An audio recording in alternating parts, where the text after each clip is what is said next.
ውድ ተመልካቾች ሰላም ጤና ይስጥልን። ከኢሳት ነጻ ህዝብ ሚዲያ ባሳለፍነው ሳምንት ወደ እናንተ ካደረስናቸው ዜናዎች መካከል አበይት የምንላቸውን መራርጠን በድጋሚ ወደ እናንተ የምናደርስበት ኢሳት ሳምንታዊ እናው ተጀመረ። ከዜናዎቹ ጋር ደረጀ ይልማ ነኝ።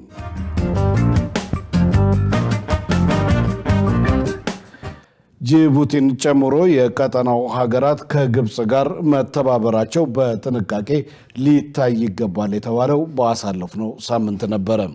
ሀገራቱ ከግብጽ ጋር ያላቸው ግንኙነት በኢትዮጵያ ላይ ጫና እየፈጠረ በመሆኑ በኢትዮጵያ በኩል የአካባቢውን ውጥረት ለማርገብ በቀዳሚነት የውስጥ ሰላሟን ማስጠበቅ ይገባል ሲሉ የዓለም አቀፍ ግንኙነት ባለሙያዎች ለኢሳት ተናግረዋል።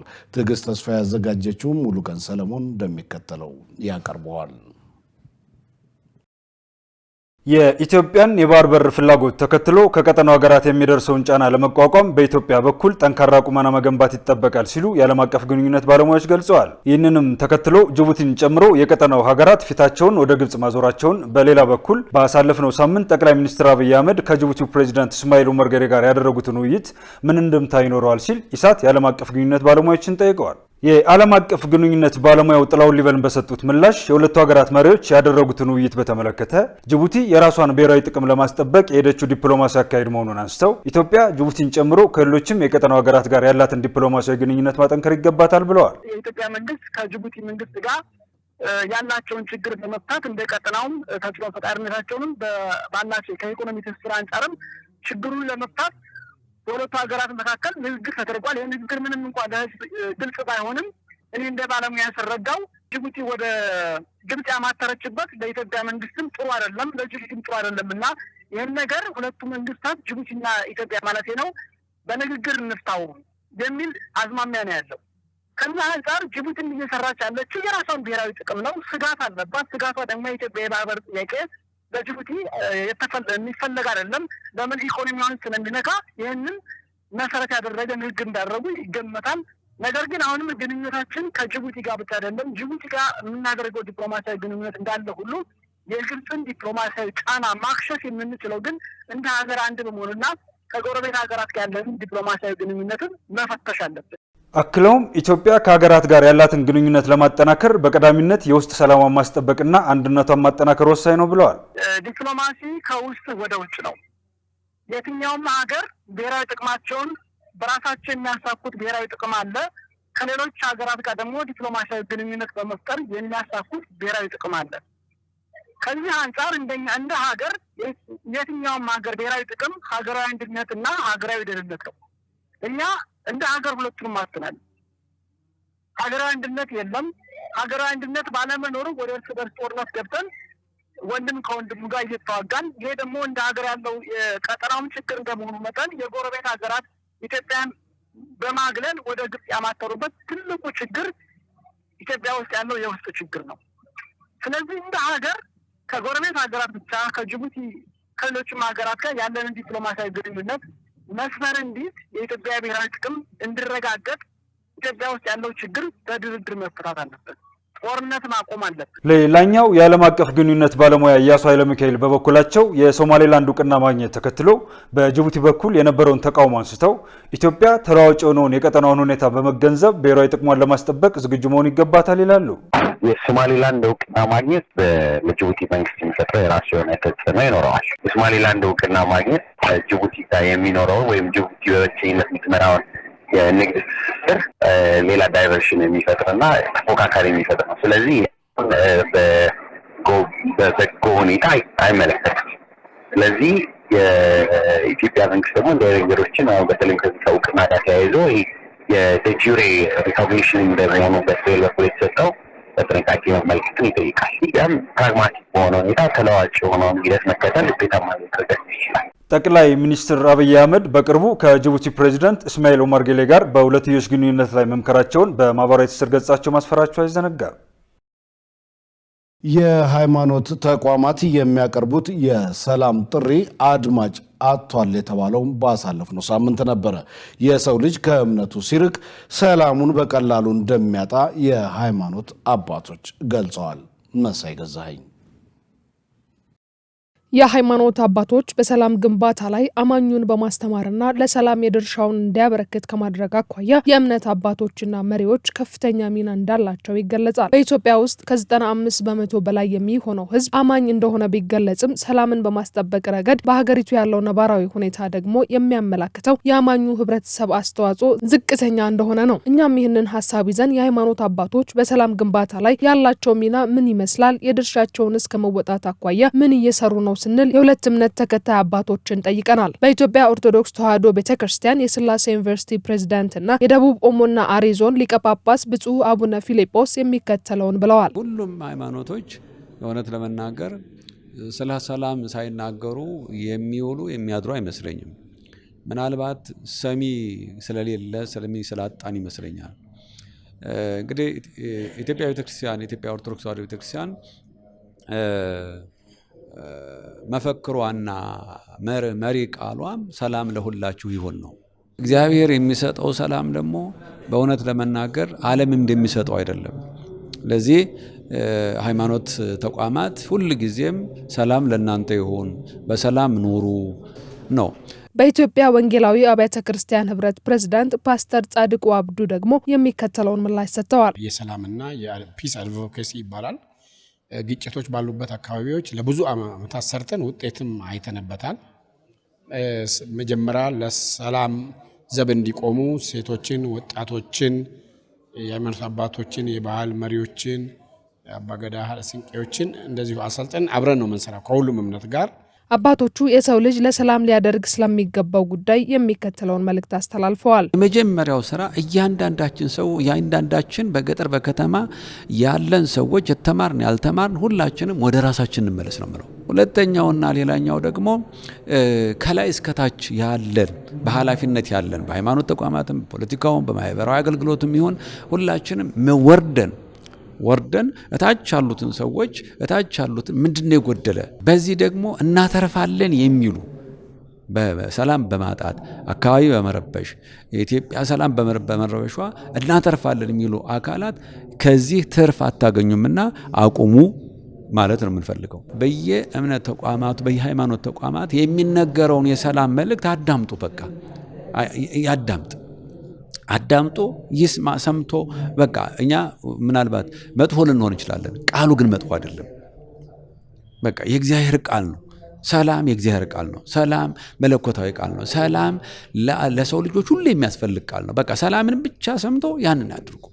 ሰው ከአምላኩ ጋር ሰላማዊ ግንኙነት ሲያጣ ነው እርስ በርሱም ችግር ውስጥ የሚገባው። እንግዲህ እንደ ክርስትና አስተምሮ አዳምና ሔዋን ኃጢአት በሰሩ ጊዜ የመጀመሪያ ያደረጉት ነገር ከአምላካቸው ፊት ነው የሸሹት። ከዛ እርስ በርስን መካሰስ ነው የጀመሩት። እሱ ወነጀላት። አንተ የሰጠኸኝ እሷ ነች ያለው። አምላካችን የሰላም አምላክ ነው፣ የሁከት አምላክ አይደለም። ወንጌል ራሱ የሰላም ወንጌል ተብሎ ነው የሚጠራው። ክርስቶስም የሰላም አለቃ ነው። ስለዚህ ይሄ ሆኖ ሳለ ለምንድን ነው ራሱ መጽሐፉን የያዙ ሰዎች ጥላቻን ለምን ይሰብካሉ? ጦርነትን ለምን ይሰብካሉ? ለምንድን ነው የፍቅርን ለምሳሌ ለሚጠሏችሁ ጸልዩ የሚለውን ለሚጠላ ከመጸለይ የበደልን ይቅር ማለት ትተህ ጥላቻን እንደሌላ ሰው ሃይማኖት እንደሌለው ሰው ለምን ተጋግላል? ሰላምን አጥብቀን እንድንሻ ሰላምን ተከታተላት፣ ሰላምን እሻ የሚል የአምላክ ትእዛዝ ስላለ ሁላችንም ለሰላም እንድንሰራ በዚህ አጋጣሚ መልእክቴን አስተላልፋለሁ። ሰላም በተናጥል የሚመጣ ባለመሆኑ ህዝቡ በጋራ ሊሰራበት እንደሚገባ ተመልክቷል። የሌሎች ተቋማት አባቶች አስተያየት ለማካተት ያደረግነው ጥረት አልተሳካም። የህዝብ ተወካዮች ምክር ቤት የተለያዩ አዋጆችን ያጸደቀው በዚሁ ባሳለፍነው ሳምንት ነበረ። ምክር ቤቱ በኢትዮጵያና በሀገራት መካከል ፍርደኞችን የማስተላለፍና በወንጀል የሚፈለጉ ሰዎችን አሳልፎ የመስጠት አዋጆች ያጸደቀ ሲሆን ለሕክምና መሳሪያም አቅርቦት የሚረዳውን የ$30 ሚሊዮን የብድር ስምምነት ረቂቅ አዋጅ ለሚመለከተው ቋሚ ኮሚቴ መርቷል። መሰረት ባዩ ተጨማሪ አላት። የኢፌዴሪ የሕዝብ ተወካዮች ምክር ቤት ዛሬ ባካሄደው መደበኛ ስብሰባ በኢትዮጵያና በተለያዩ ሀገራት መካከል የተደረገውን ፍርደኞችን ማስተላለፍ እንዲሁም የወንጀል ጉዳዮችን አሳልፎ መስጠት አዋጆችን አጽድቋል። የጸደቁት አዋጆች በኢትዮጵያ መንግስትና በብራዚል ፌዴራላዊ ሪፐብሊክ መንግስት መካከል የተደረገውን ፍርደኞችን የማስተላለፍ ስምምነት ረቂቅ አዋጅ፣ በኢትዮጵያ መንግስትና በደቡብ አፍሪካ ሪፐብሊክ መንግስት መካከል የተደረገውን በወንጀል የሚፈለጉ ሰዎችን አሳልፎ የመስጠት ስምምነት ረቂቅ አዋጅ ጸድቋል። በተጨማሪም በኢትዮጵያና በህዝባዊት ሪፐብሊክ ቻይና መንግስታት መካከል የተደረገውን የወንጀል ጉዳዮች የጋራ የህግ ትብብር ስምምነት ረቂቅ አዋጅና በሁለቱ መንግስታት መካከል የተደረገውን ፍርደኞችን የማስተላለፍ ስምምነት ረቂቅ አዋጅ አስመልክቶ የቀረበውን የውሳኔ ሀሳብ አድምጦ አጽድቋል። የተደረጉት ስምምነቶች ዓለም አቀፍ አሰራርን መሰረት ያደረጉ ውጤታማ የሆነ የወንጀል መከላከል ትብብር የሚያሳድጉ የህግ የበላይነትን ለማረጋገጥና ፍትህን ለማስፈን ጠቀሜታቸው የጎላ እንደሚሆንም የውሳኔ ሀሳቡን ያቀረቡት የህግና ፍትህ ጉዳዮች ቋሚ ኮሚቴ ሰብሳቢ እጸገነት መንግስቱ ገልጸዋል። በቀረበው የውሳኔ ሪፖርት ላይም የምክር ቤት አባላት አስተያየታቸውን አቅርበዋል። ብዙ ጊዜ ያው ዓለም በአሁኑ ሰዓት እየተመራች ያለችው በህግ ሳይሆን በፓወር ነው፣ በኃይል ነው እና እነዚህ ነገሮችን የማስፈጸም አቅም ባላንሱ እንዴት ነው የሚታየው? በኢትዮጵያና በቻይና መካከል ያለውን የፓወር ባላንስ በምናይበት ጊዜ በተፈጻሚነቱ ላይ ተጽዕኖ አይኖረውም ወይ? እኩል ተፈጻሚ ይሆናል ወይ? እንደዚህ አይነት ወንጀል ውስጥ የሚሳተፉ ግለሰቦች ብቻ ሳይሆኑ በተወሰነ ደረጃ ስቴት አፓራተሶችም ይሳተፋሉ ይባላልና ተፈርዶባቸው እዛ ሄደው ፍርዱ ስለመፈጸሙ ምን ኮንትሮል አለን?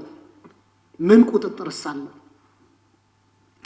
በተመሳሳይ ኢትዮጵያን በቻይና ውስጥ ብዙ ጊዜ የሚጠረጠሩባቸው ወንጀሎች ከንግድ ማጭበርበር ጋር የተያያዙ ናቸው። ያም ከሆነ ኢትዮጵያውያን ዜጎቻችንን ማስተማር መንገር ያለብን የሚነግዱባቸውን ሀገራት ህጎች አክብረው ስራቸውን እንዲሰሩ፣ ህገወጥ የሚሰሩ ከሆነ በሀገሩ ህግ መሰረት እንዲስተናገዱ ማድረግ አይሻልም ወይ? የቋሚ ኮሚቴው ሰብሳቢም ለቀረቡት ጥያቄዎች ምላሽ ሰጥተዋል።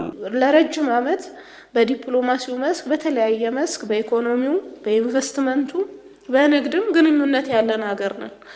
ቀጣይም እየተጠናከረ የሚቀጥል ነው። ስለዚህ ከሆነ በዚህ ሀገር ውስጥ የዜጎች እንቅስቃሴ ጠንካራ ስለሚሆን በእንዲህ አይነት ሁኔታ ስምምነት አድርጎ ስራዎች መስራት፣ ወንጀል የመከላከል ስራ መስራት አግባብ ስለሚሆን ነው። በተጨማሪም ምክር ቤቱ በኢትዮጵያ ፌዴራላዊ ዲሞክራቲክ ሪፐብሊክና በኮሪያ ኤክስፖርት ኢምፖርት ባንክ መካከል ለሕክምና መሳሪያዎች አቅርቦት ፕሮጀክት ምዕራፍ 2 ማስፈጸሚያ የተደረገውን የ$30 ሚሊዮን የብድር ስምምነት ረቂቅ አዋጅ ለፕላን በጀትና ፋይናንስ ጉዳዮች ቋሚ ኮሚቴ መርቷል። የብድር ስምምነቱ የጤና ግብዓትን ለማሟላት፣ የጤና አገልግሎትን ለማሳደግ የሚረዳ መሆኑን በህዝብ ተወካዮች ምክር ቤት የመንግስት ረዳት ተጠሪ መሰረት ኃይሌ ገልጸዋል። ይህ የብድር ስምምነት እጅግ ዝቅተኛ በሆነ 0.01% ዓመታዊ ወለድ የሚታሰብበት ሲሆን ሀገሪቱ ካለባት የዕዳ ጫና አንጻር አመቺ እንዲሆን ተደርጎ የ15 ዓመት የችሮታ ጊዜን ጨምሮ በ40 ዓመታት ረጅም ጊዜ ውስጥ ተከፍሎ የሚጠናቀቅና ከሀገራችን የብድር ስትራቴጂ ጋር ሙሉ በሙሉ የሚጣጣም ቀላል ብድር ነው። በተያያዘ ምክር ቤቱ የህብረት ስራ ማሻሻያ ረቂቅ አዋጅ፣ የኢትዮጵያ አቪዬሽን ሴኩሪቲ አዋጅን ለማሻሻል የቀረበ ረቂቅ አዋጅን እንዲሁም የፌዴራል የስፖርት ልማትና አስተዳደር ረቂቅ አዋጅን መርምሮ ለሚመለከታቸው ቋሚ ኮሚቴዎች መርቷል። የ2018 ሀገራዊ ምርጫ ቅስቀሳ በመንግስት መመቻቸት ያለበት መድረክ ባለመዘጋጀቱ ተቀዛቅዟል የተባለው በዚሁ ባሳለፍነው ሳምንት ነው። የዜጎችን ይሁንታ ባልጠበቀ መንገድ በውስን አካባቢ ብቻ ስለተዘጋጀን ፍትሐዊና ዴሞክራሲያዊ ምርጫ ይደረጋል ብለን አናምንም ሲሉ ኢሳት ያነጋገራቸው ተፎካካሪ ፓርቲዎች ገልጸዋል። መሳይ ገዛኝ ተጨማሪ አላት።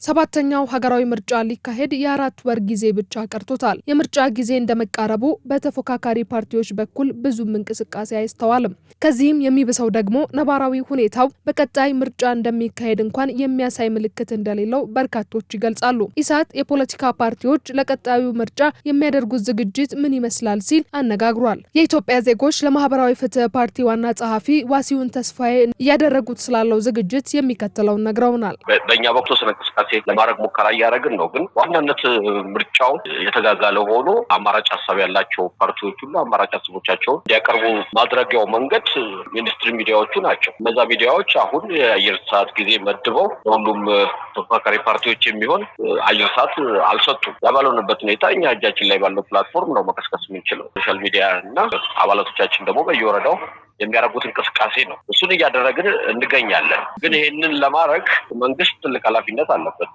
እና እሱም ባሪየር እንዳለ ሆኖ ደግሞ የአየር ሰዓቶቹ እና የሚዲያ ሰዓቶቹ ተደልድለው በሚፈልገው ደረጃ ቅስቀሳ ለማድረግ ያፋዘዘው ይመስለኛል። የኢትዮጵያ ሕዝብ አብዮታዊ ፓርቲ ስራ አስፈጻሚና የፋይናንስና ንብረት አስተዳደር ኃላፊ የሆኑት ሙሉጌታ ሀድጉ ደግሞ ቀጣዩን ምላሽ ሰጥተዋል። በሁሉም እኛ ምርጫ ማካሄድ ይችላል ብሎ እዚህ ሆኖ አዲስ አበባ ሆኖ እኔና ጓደኞቼ ሳይሆን ህዝቡ እኔ በሰላማዊ መንገድ ስላለሁኝ ምርጫ ማካሄድ ይችላለሁ ብሎ የህዝብ የሁኔታ አግኝቶ የህዝብ ተቀባይነት አግኝቶ የመሪዎች ተቀባይነት እዛ ያሉ ሁሉ ስንስማማ እኛ በትግራይ ይሁን በአማራ ይሁን በኦሮሚያ ይሁን ያዘጋጀነው እንወዳደራለን ነው። በሁሉም ተዘጋጅተናል፣ በእኛ ዙሪያ ማለት ነው። ምን ያህል ተዘጋጅተዋል፣ ምን ያህል እንትን አድርገዋል ለሚለው ኦልሬዲ ከተዘጋጀን ለእኛ ነው፣ ካልተዘጋጀንም ለእኛ ስለሆነ እኛ እዚህ አዲስ አበባ ሆነን ቤት ዘግተን ስለተዘጋጀን ግን ያው ፍትሐዊ ዲሞክራሲያዊ ምርጫ ይካሄዳል ብለን አናስብ። ግን እኛ ሙሉ ዝግጅት አለን ለማለት ነው ፈልገው።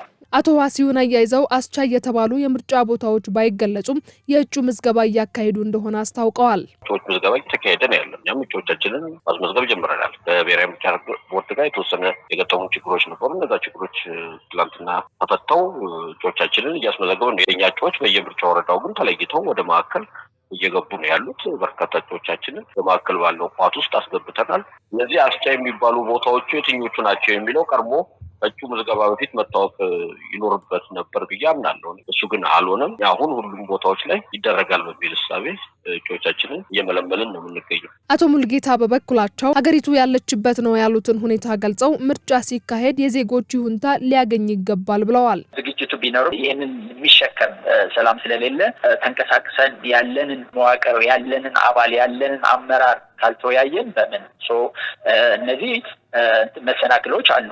በጦርነት ሆነን በክራይሲስ ሆነን የሚካሄድ ምርጫ ፍትሐዊ ነው ዲሞክራሲያዊ ነው ብለን ስለማናምን ማለት አንዱን አካል ተሸፍኜ እዛ ምርጫ አካሄዳለሁ። እኛ እንደዛ አይደለም። ለህዝቡ ነው የምናስበው። ለፖለቲካው ገደል ይገባል። ምክንያቱም ህዝቡን ፍላጎት የሚያሟላ ምርጫ ይካሄዳል ነው እንጂ ወይም ብልጽግና ተመርኩሰን ወይም ማንም ተመርኩሰን እኛ ይካሄዳል ብለን የፕሮፓጋንዳ ሰለባ ልንሆን አይደለም። ወይም አጃቢ ሁነን አይደለም እዛ ምርጫ ይካሄዳል የምንለው። ምክንያቱም ስላሉ ሳይሆን ፕራክቲካሊ ግን ሁሉም እኛም አይተን ምርጫ ቦርድም አይቶ ገዢው መንግስትም አይቶ የኢንተርናሽናል ስታንዳርድ አሟልቶ ይህንን ስላለ ኦልሬዲ እንዳልኩሽ ወይም በቢጫ ነው ወይም በአረንጓዴ ነው ስለዚህ ማካሄድ ይችላል ብለን ስናምንበት በደስታ እንቀበላለን፣ እንወዳደራለን። የኢትዮጵያ ብሔራዊ ምርጫ ቦርድ እስካሁን የ2018 ምርጫ የሚካሄድባቸው ቦታዎችን ለይቶ ያላስቀመጠ ሲሆን ክልሎች ዝግጁ ስለመሆናቸው እንዲያረጋግጡለት ደብዳቤ መላኩ ይታወቃል።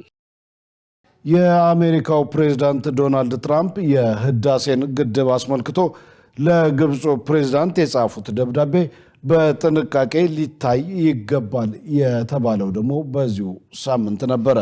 በሌላ በኩል ኢትዮጵያ ከላይኛው ተፋሰስ ሀገራት ጋር ያላትን ግንኙነት እውቅና መስጠትና ማጠናከር ላይ ማተኮር ይገባታል ሲሉ የዓለም አቀፍ ግንኙነት ባለሙያዎች ለኢሳት ነግረዋል። ትዕግስት ተስፋ ያዘጋጀችውን ሸሪፍ ኢማም እንደሚከተለው ያቀርበዋል። የአሜሪካው ፕሬዝዳንት ዶናልድ ትራምፕ የህዳሴ ግድብ የውሃ አጠቃቀም በሚመለከት ለግብፅ የሚወግን ተደጋጋሚ ንግግራቸው ዲፕሎማሲያዊ ጫና ብቻ ተደርጎ መወሰድ የለበትም ሲሉ የዓለም አቀፍ ግንኙነት ባለሙያዎች ተናገሩ። ኢሳት ነጻ ህዝብ ሚዲያ የህዳሴ ግድብ የውሃ አጠቃቀም በሚመለከት በኢትዮጵያ በኩል ሊወሰድ የሚገባው አቋም ምን ሊሆን ይገባል ሲል የዓለም አቀፍ ግንኙነት ባለሙያዎችን ጠይቋል። የህዳሴ ግድብ ተደራዳሪ የነበሩት ፈቅ አህመድ ነጋሽ በሰጡት ምላሽ የአሜሪካው ፕሬዝዳንት ዶናልድ ትራምፕ ለግብፁ ፕሬዝዳንት አብዱል ፈታህ አልሲሲ የጻፉት ደብዳቤና ያደረጉት ንግግር ለግብፅ ያደላ በመሆኑ በጥንቃቄ መታየት አለበት ብለዋል። አሁን በቅርቡ እንደውም ከንግግራቸው ይበልጥ ደብዳቤን ለግብፅ ፕሬዝዳንት አብዱልፈታህ አልሲሲ በቀጥታ በመጻፍ ድርድር ጀምሩ፣ ከግድቡ የመነጨው ኃይል ለእናንተ በነፃ ወይም ደግሞ በሽያጭ ይሰጣችሁ፣ ውሃውን ግን ለእናንተ ልቀቁ የሚልም ደብዳቤ ጽፈው ይህንን ደብዳቤ ለእኛም ለኢትዮጵያም በግልባጭ ለሳውዲ አረቢያም ለሱዳንም ለተባበሩት አረብ ኤሚሬትስም አሳውቀዋል። እንግዲህ የሚያሳየው ምንድን ነው? በቅርቡ የግብፁ ፕሬዚደንት ዋሽንግተን ድረስ ሄደው ጎብኝተዋል። እዛ ሄደው በጎበኙበት ወቅት ይህን ጥያቄ ያቀረቡ ይመስለኛል።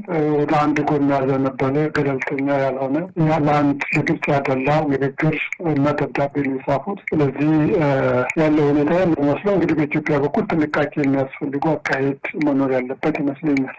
አክለውም የታችኛውን ተፋሰስ ሀገራት የውሃ ተጠቃሚነት እውቅና መስጠትና ከላይኛው ተፋሰስ ሀገራት ጋር ያለውን ግንኙነት ማጠናከር ወሳኝ ነው ባይ ናቸው። ታችኛው ተፋሰስ ሀገራት የላይኛው ተፋሰስ ሀገራት ውሃ እንደሚያስፈልጋቸው፣ ውሃ እንደሚጠቀሙ፣ ያለ ውሃ መኖር እንደማይችሉ መረዳት የቻሉ አይመስለኝም። ይህንን እንዲረዱ፣ ይህንን እንዲገነዘቡ መደረግ ያለበት ውሃውን መጠቀም ነው። ውሃውን የላይኛው ተፋሰስ ሀገራት መጠቀም ሲጀምሩ የታችኛው ተፋሰስ ሀገራት የላይኛው ተፋሰስ ሀገራት ውሃ ያስፈልጋቸዋል የሚለውን እውቅና ወይንም ደግሞ ይህንን ሀቅ እንዲቀበሉ እዛ ላይ ማገዝ የሚያስፈልግ ይመስለኛል። ከዛ በተረፈ ሌላኛው መሰረት ያለበት ምንድን ነው? የላይኛው ተፋሰስ ሀገራት ጋር ያለንን ግንኙነት ማጠናከር ነው። ሌላኛው የዓለም አቀፍ ግንኙነት ባለሙያና ዲፕሎማት ጥላሁን ሊበን በበኩላቸው የፕሬዝደንቱ ንግግር ይሄ የመጀመሪያው ባለመሆኑ ከኢትዮጵያ መንግስት በኩል ምላሽ መስጠት ይገባል ብለዋል። የግብጽ ጥያቄ በቀጠናው ላይ ያላትን የበላይነትን አስጠብቆ የሚሄድ ዲፕሎማሲያዊ ጫና ነው። በእኛ በሀገር በኩል በኢትዮጵያ በኩል ደግሞ ከዛ አንጻር የኢትዮጵያ መንግስት ምንም የሰጠው መልስ የለም። እንደኔ እንደ ባለሙያ ይሄ ዝም ብሎ ዲፕሎማሲያዊ ጫና ማድረግ ብቻ ሳይሆን የሀገር ሉዓላዊነትን የሚነካ እንደመሆኑ መጠን ከኢትዮጵያ መንግስት ምንም እንኳ አሜሪካ የምትፈራ ሀገር ብትሆንም መልስ መስጠት አለበት ብዬ አስባለሁ። ከዚህ ቀደም የአሜሪካው ፕሬዚደንት ዶናልድ ትራምፕ የህዳሴ ግድብ በአሜሪካ በጀት የተገነባ ነው ማለታቸው አይዘነጋም።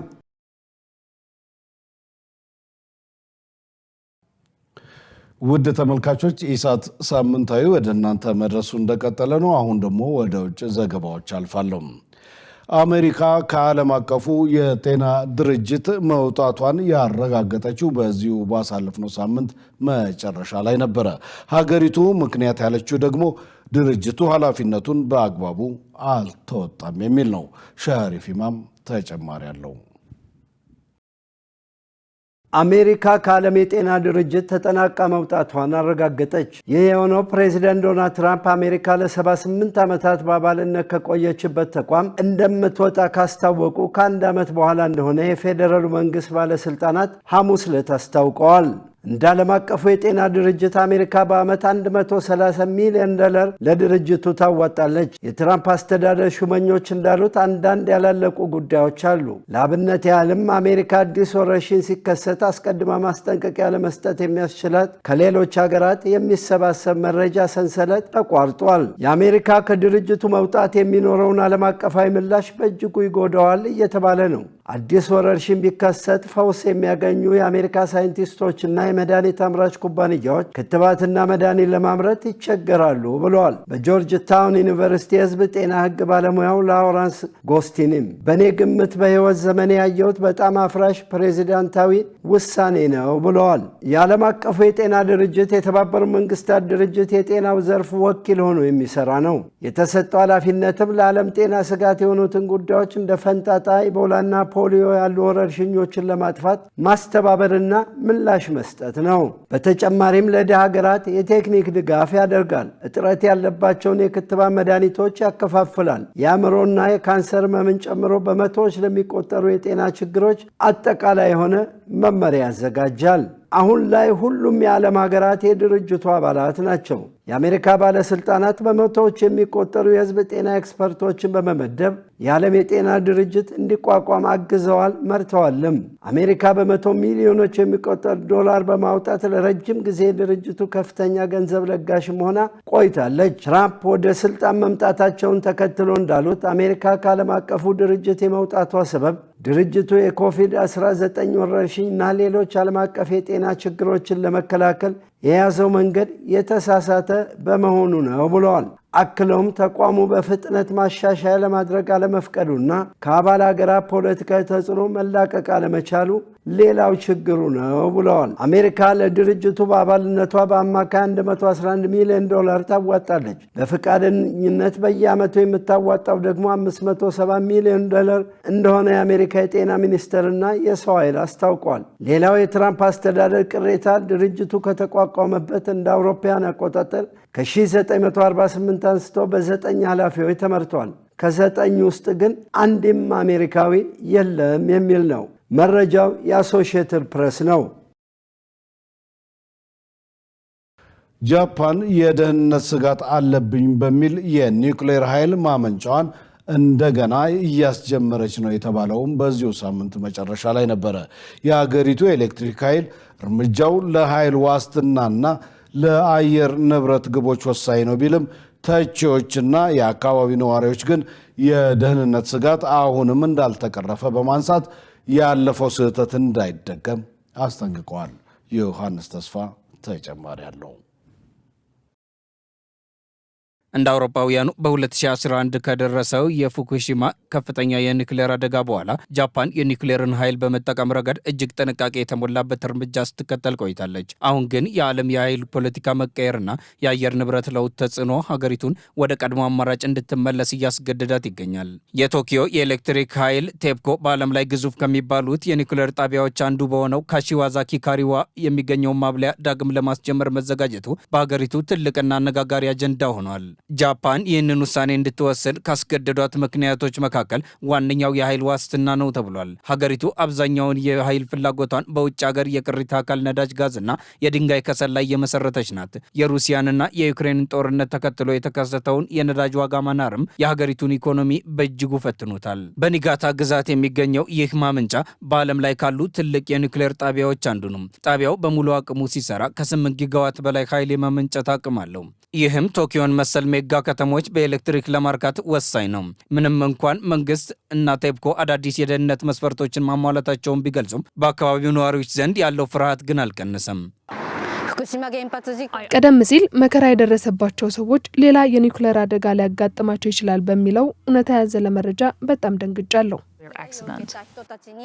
የጃፓን መንግስት የኒውክሌርን ኃይል መሰረታዊ የኃይል ምንጭ በማለት ዳግም እንዲያንሰራራ ከፍተኛ ድጋፍ እያደረገ ይገኛል። እስካሁን በሀገሪቱ ያሉ 33 የኒውክሌር ማመንጫዎች መካከል 15ቱ ብቻ የደህንነት ፍቃድ አግኝተው ወደ ስራ ተመልሰዋል። የካሺዋዛካሪዋ ዳግም መጀመር ደግሞ ሌሎች የታገዱ ማብላያዎች እንዲከፈቱ መንገድ የሚከፍት የማዕዘን ድንጋይ ተደርጎ ተወስዷል። ኩባንያችን እንደ ፉኩሺማ ዳይቺ ያለ አደጋ ዳግመኛ እንዳይከሰት ለማድረግ ጽኑ ቁርጠኝነትን ሰንቋል። እንዲሁም የኒጋታ ህዝብ እንዲህ ያለ ነገር ዳግመኛ ሊደርስባቸው ወይም ሊያጋጥማቸው አይገባም ብለን በጽኑ እናምናለን። ቀደም ሲል የማብለያ መያዣ ንድፍ ሲሰሩ የነበሩ ባለሙያዎች የኒውክሌር ቴክኖሎጂ በተፈጥሮ ከሰው ቁጥጥር ውጭ የሆኑ አደጋዎች ለምሳሌ እንደ ከፍተኛ የመሬት መንቀጥቀጥ ያሉት ክስተቶች ሊያጋጥሙት እንደሚችሉ ይከራከራሉ። ቀደም ሲል የራዲዮ አክቲቭ ጨረርን መያዝ የሚችሉ የኒውክሌር ማከማቻ መያዣዎችን እቀርጽ ነበር። ከፉኩሺማ አደጋ በኋላ ብዙ የኒውክሌር ኃይል ማመንጫዎች ራሳቸውን በራሳቸው የማይሰሩ እንደሆኑ ወደ ማመን መጥቻለሁ። የኒውክሌር ኃይል ለጃፓን በሁለት ስለት የተሳለ ጎራዴ ሆኖባታል። ይህም በአንድ በኩል ለኢንዱስትሪዎቿ የሚሆን አስተማማኝና ንጹህ ኃይል የሚያቀርብላት ሲሆን፣ በሌላ በኩል ደግሞ የማይረሳ የአደጋ ስጋት ጠቅኖባታል። ቴፕኮ ዳግመኛ አደጋ እንዳይከሰት እንሰራለን ቢልም የህዝቡን አመኔታ መልሶ ለማግኘት ግን ገና ረጅም መንገድ ይቀረዋል። መረጃውን ስናጠናቀር ቲአርቲ ወርልድና ሌሎችን ዋቢያችን አድርገናል። ውድ ተመልካቾች ከኢሳት ሳምንታዊ የዕለቱ ዜና የእስካሁን ነበር። ከዜናው ጋር ደረጀ ይልማ አብራችሁ ቆይቻለሁ። ከቀሪ የኢሳት ዝግጅቶች ጋር ሰናይ ጊዜ